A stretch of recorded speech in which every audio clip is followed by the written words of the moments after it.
Hey everyone, welcome back to our channel, where we break down everyday tasks to make your life easier.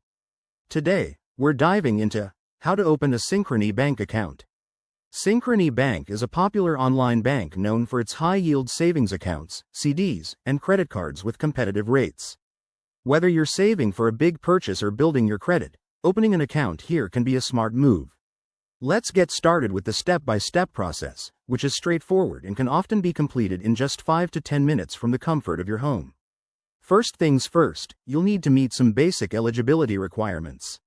You must be at least 18 years old, a U.S. resident, and have a valid social security number.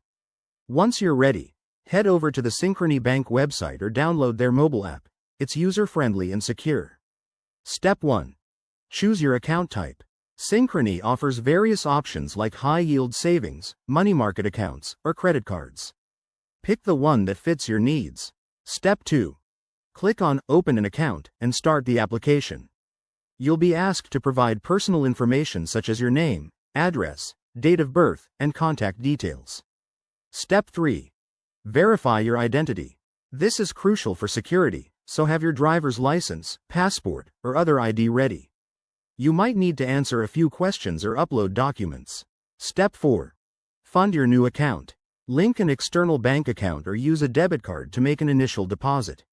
Most accounts require a minimum deposit, like $0 for some savings options. Step 5. Review and submit. Double-check your info for accuracy, then hit submit. You'll get a confirmation email, and your account should be approved quickly if everything checks out. A few quick tips. Always use a secure internet connection, keep an eye on your email for any follow-up, and read the terms and conditions to avoid surprises. Opening an account with Synchrony can help you earn more on your savings, so it's worth the effort. There you have it. That's how you open a Synchrony Bank account. If you found this helpful, give it a thumbs up, subscribe for more financial tips, and drop a comment below if you have questions. Thanks for watching, and see you in the next video.